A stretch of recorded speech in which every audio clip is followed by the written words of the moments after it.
الحمدللہ رب العالمین والصلاة والسلام على اشرف الانبیاء والمرسلین وعلى آلہ واصحابہ اجمعین، اما بعد۔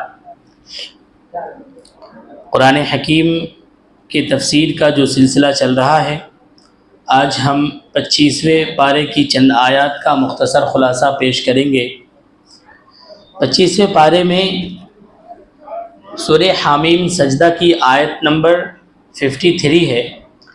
اللہ تبارک و تعالی اس میں ارشاد فرماتا ہے، سنوریہم آیاتنا فی الآفاق وفی انفسہم حتی یتبین لہم انہ الحق۔ اللہ تعالیٰ کہتا ہے کہ عنقریب ہم اپنی نشانیاں دکھائیں گے لوگوں کو، آفاق میں اور انفس میں، تاکہ لوگوں کے اوپر حق واضح ہو جائے۔ یہ آفاق کیا ہے اور انفس کیا ہے؟ اللہ تعالیٰ کہتا ہے کہ ہم عنقریب اپنی نشانیاں دکھانے والے ہیں، انفس میں بھی اور آفاق میں۔ انفس کہتے ہیں انسان کے وجود کو، وہ تمام کی تمام چیزیں جو انسانوں سے جڑی ہوئی ہیں، لوگوں سے جڑی ہوئی ہیں، ان کو انفس کہتے ہیں۔ اور انسان اور اس کے وجود سے باہر کی جتنی بھی چیزیں ہیں وہ آفاق ہے۔ اللہ تعالیٰ انسانوں کے وجود میں ایسی نشانیاں ظاہر کرنے والا ہے جس سے لوگوں کے اوپر یہ حق واضح ہو جائے گا۔ اسی طریقے سے انسان اور اس کے وجود سے باہر دنیا اور جتنی بھی مخلوقات ہیں یا کائنات میں جتنی بھی چیزیں ہیں، ان تمام چیزوں میں اللہ تعالیٰ ایسی ایسی نشانیاں دکھانے والا ہے تاکہ لوگوں کے اوپر یہ حق واضح ہو جائے۔ اللہ تعالیٰ یہ نشانی دکھانے والا ہے۔ اب مثلا اب دیکھیے، قرآن میں یہ کہا گیا ہے کہ اعمال گنے نہیں جائیں گے، کل قیامت کے دن اعمال گنے نہیں جائیں گے بلکہ وہ تولے جائیں گے۔ اعمال تولے کیسے جائیں گے؟ کفار اور مشرکین اور دیگر لوگوں کا یہ اعتراض ہوتا ہے کہ قرآن نے کہا کہ اعمال گنے نہیں جائیں گے بلکہ تولے جائیں گے، تو اعمال کیسے تولے جائیں گے؟ تولنے کے لیے تو مادی چیز ہونی چاہیے جس کو تولا جائے، تو یہ اعمال تولے کیسے جائیں گے؟ لیکن آپ دیکھیں موجودہ دور میں سائنسی ایجادات نے ان تمام چیزوں کو واضح کر دی۔ اب دیکھیے، ایک شخص جب بیمار ہوتا ہے، بخار ہو جاتا ہے، اس کو ماپنے کے لیے آلہ موجود ہے۔ اسی طریقے سے زمین میں جیسے اگر زلزلہ وغیرہ آتا ہے یا پانی کی رفتار وغیرہ کو، ایسی ایسی مشینیں آ گئی ہیں جس کے ذریعے سے ہم ماپ لیتے ہیں اس چیز کو کہ کتنی ڈگری ہے۔ یہ ایجادات اس بات پر دلالت کرتی ہے کہ اعمال جس طریقے سے ہمارے عقل میں یہ بات نہیں آ رہی کہ اس کو تولا نہیں جائے گا، یہ ایجادات، سائنسی ایجادات نے یہ واضح کر دیا ہے کہ جب یہ چیز ہو سکتا ہے تو اللہ تعالیٰ اس چیز پر بھی قادر ہے۔ اسی طریقے سے آپ دیکھیے، انفس، ایک انسان کی مثال دیکھیے، ایک ماں اپنے بچے کو 9 مہینے پیٹ میں رکھتی ہے، کس کس طریقے سے وہ 9 مہینہ گزرتا ہے۔ ایک بچہ ماں کے پیٹ میں جہاں کوئی ہوا نہیں، کوئی پانی نہیں، وہاں اللہ رب العالمین اس بچے کو زندہ رکھتا ہے۔ یہ اللہ رب العالمین کی نشانی ہے۔ انسان کے اپنے وجود سے ایسی بہت ساری چیزیں ہیں۔ اب دیکھیے، انسان اپنی آنکھوں سے دیکھتا ہے، زبان سے کسی چیز کو چکھتا ہے، ناک سے سونگھتا ہے، ہاتھ سے پکڑتا ہے۔ یہ نشانی نہیں تو اور کیا چیز ہے؟ یہ نشانی ہے جو انسان کی اپنی پوری وجود میں وہ چیز موجود ہے۔ اللہ تعالیٰ کہتا ہے تم غور کرو تو تمہیں سمجھ میں آ جائے گا کہ اللہ کی نشانی ہے۔ کوئی شخص ایسا بنا کر کے دکھائے۔ اگر ایک آج کے دور میں لوگ انسانی شکل اور حیت تو بنا لیتے ہیں، لیکن کوئی روح پھونک کر کے دکھائے، کوئی روح ڈال کر کے دکھائے اس میں، ایسا کوئی بھی نہیں کر سکتا سوائے اللہ رب العالمین کی۔ یہ نشانی ہے۔ اللہ تعالیٰ کہتا ہے کہ ایسی ایسی چیزیں ہم ایجاد کریں گے اور ایسی ایسی چیزیں دکھائیں گے ہم تمہیں تاکہ تم پر یہ حق واضح ہو جائے گا کہ اللہ تعالیٰ نے قرآن میں جو بات کہا ہے وہ سچ کہا ہے۔ آپ دیکھیے، ایک اور مثال جو بھی کہا جاتا ہے، ہدہد پرندہ حضرت سلیمان علیہ السلام سے بات کر رہا تھا۔ پرندہ کس طریقے سے بات کر سکتا ہے؟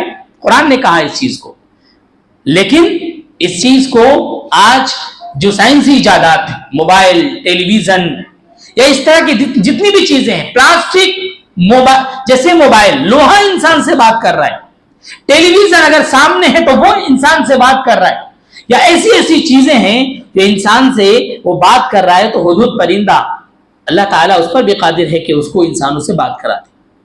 اسی طریقے سے ملکہ سبا کا تخت پلک جھپکتے اللہ رب العالمین نے سلیمان علیہ السلام کے پاس لایا، پلک جھپکتے ہی۔ یہ کیسے ہوا؟ قرآن نے اس چیز کو بیان کیا ہے، تمہاری عقل قبول نہیں کرتی، لیکن آپ کو معلوم ہونا چاہیے، ایک خبر آئی تھی کہ جاپان نے ایسا ٹرین بنایا ہے جو 10 منٹ کے اندر اوساکا اور ٹوکیو جو تقریباً 4,500 کلومیٹر کا فاصلہ ہے، ایسی ٹرین جاپان نے ایجاد کی ہے کہ وہ 10 منٹ کے اندر طے کر لیتی، اتنی تیز اور رفتار۔ جب دنیا میں یہ چیزیں ایجاد ہو رہی ہیں پھر اللہ تعالیٰ تو ہر چیز پر قادر۔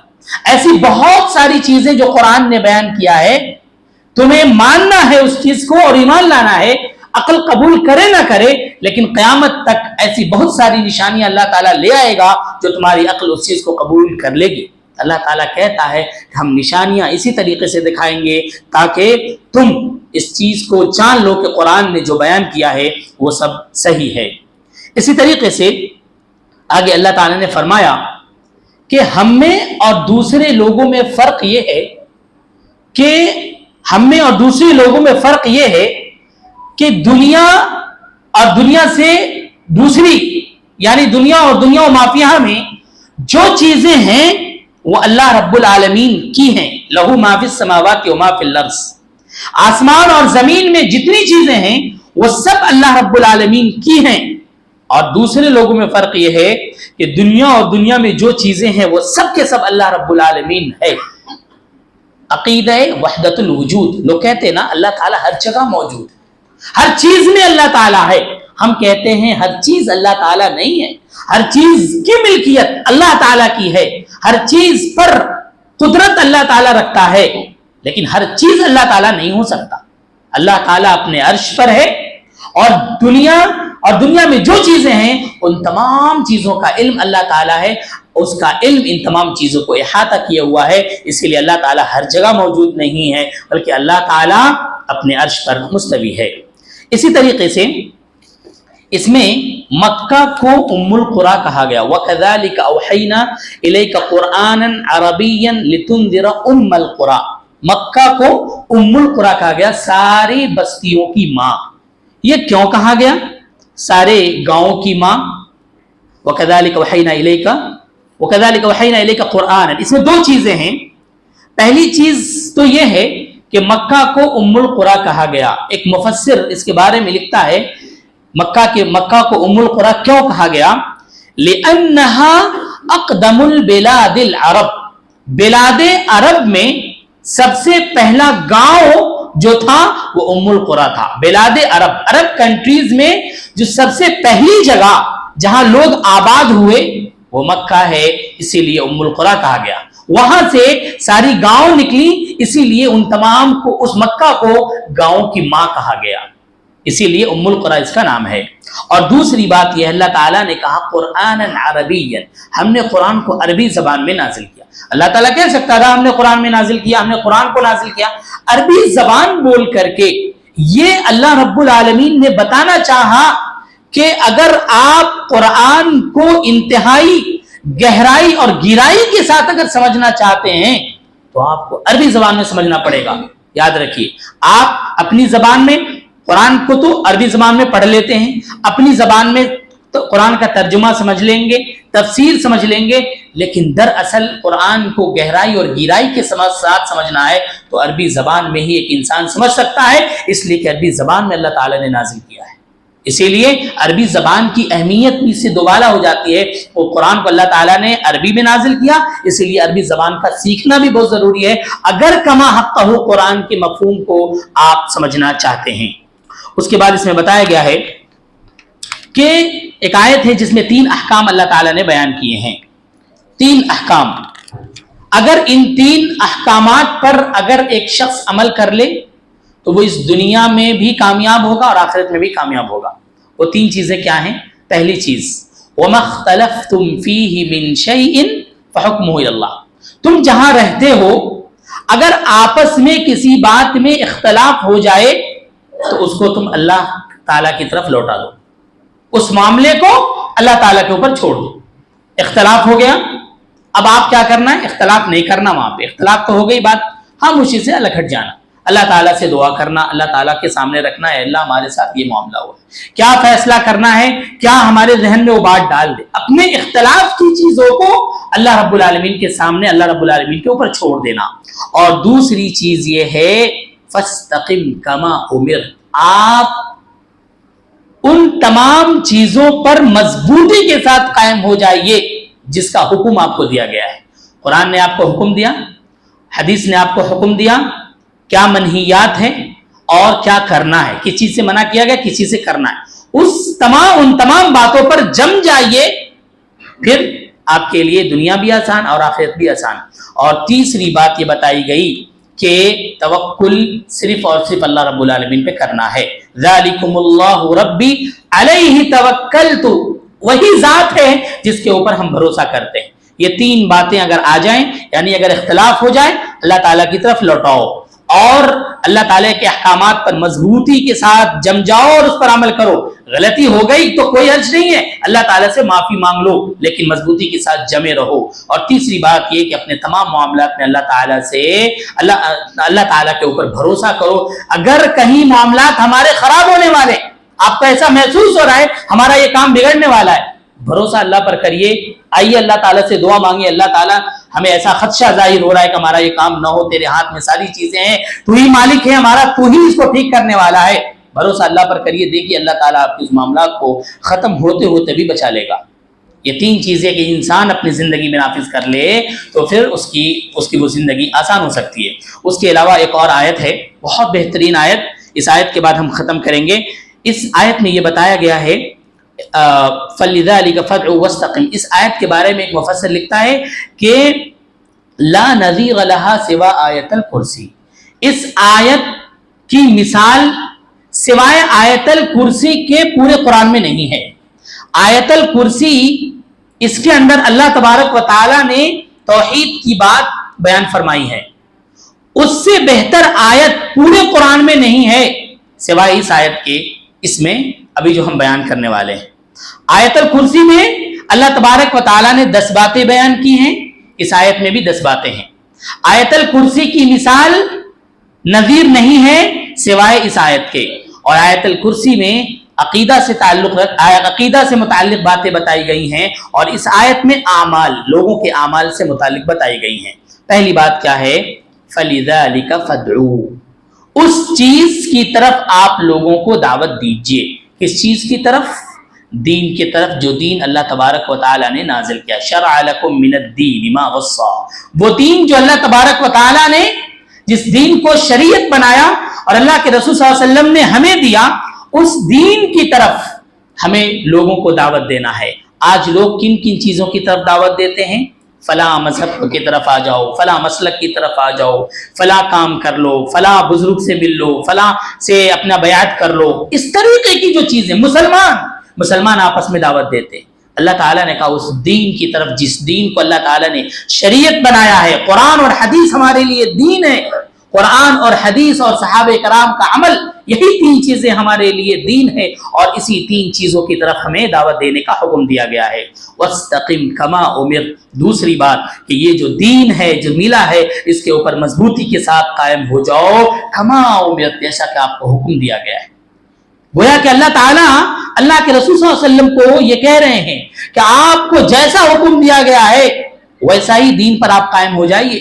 پتہ یہ چلا کہ لوگوں کا جو یہ عقیدہ ہے کہ آپ صلی اللہ علیہ وسلم کو یہ آپ صلی اللہ علیہ وسلم کو تصرفات کا حق دیا گیا ہے، آپ دنیا میں چیزوں کو، دنیا کے احکامات جو نازل ہونے والے ہیں اس کا حق ہے تصرف کرنے کا، یعنی تصرف کرنے کا حق، رزق کا یعنی کسی کے بارے میں اگر آپ صلی اللہ علیہ وسلم یہ کہہ دیں کہ انہیں بیٹا ہو جائے، انہیں بیٹی ہو جائے، انہیں یہ رزق مل جائے، تو آپ صلی اللہ علیہ وسلم کے پاس یہ حق ہے کہ وہ ایسا کر سکتے ہیں، اس چیز کا رد ہوتا ہے۔ اللہ تعالیٰ کہہ رہا ہے جتنا حکم دیا گیا ہے آپ کو اتنا ہی کریے، اور انہی چیزوں پر آپ جم جائیے، آپ اپنے سے کچھ بھی نہیں کر سکتے۔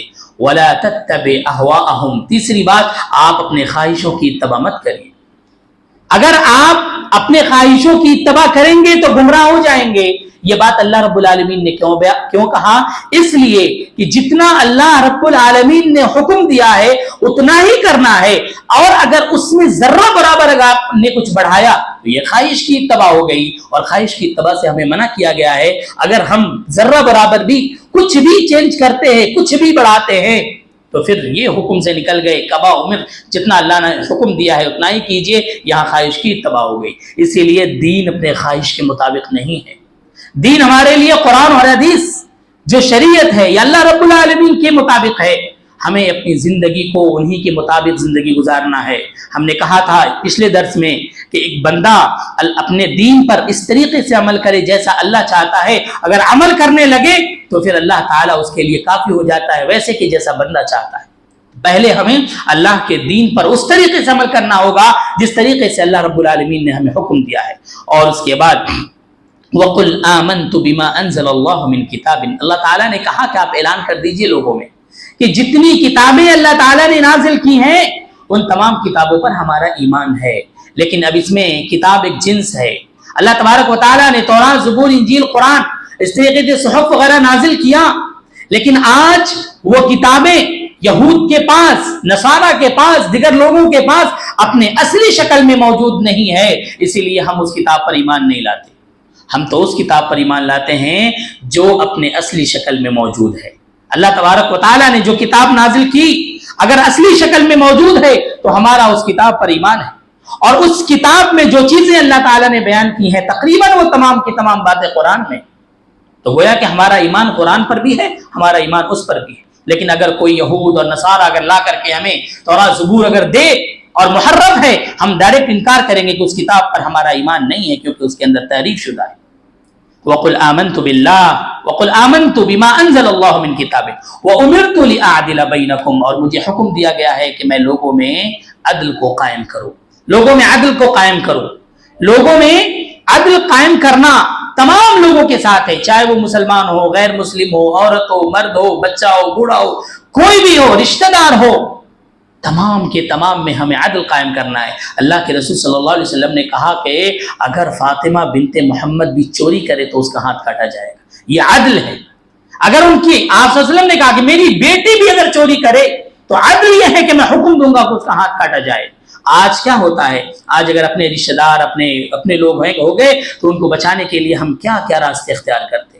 اللہ رب العالمین نے اللہ کے رسول کو حکم دیا، وہ ہے کہ تمام مسلمانوں کو یہ حکم دیا گیا ہے کہ آپ اپنے معاملات میں عدل کریے، چاہے آپ کا بچہ ہو چاہے دوسرے کا بچہ ہو، آپ کے اپنے معاملات ہو چاہے دوسرے کے معاملات ہوں، آپ کو عدل قائم کرنا ہے. اسی طریقے سے اللہ ربنا وربکم، اللہ ہمارا بھی رب ہے اور تمہارا بھی رب ہے.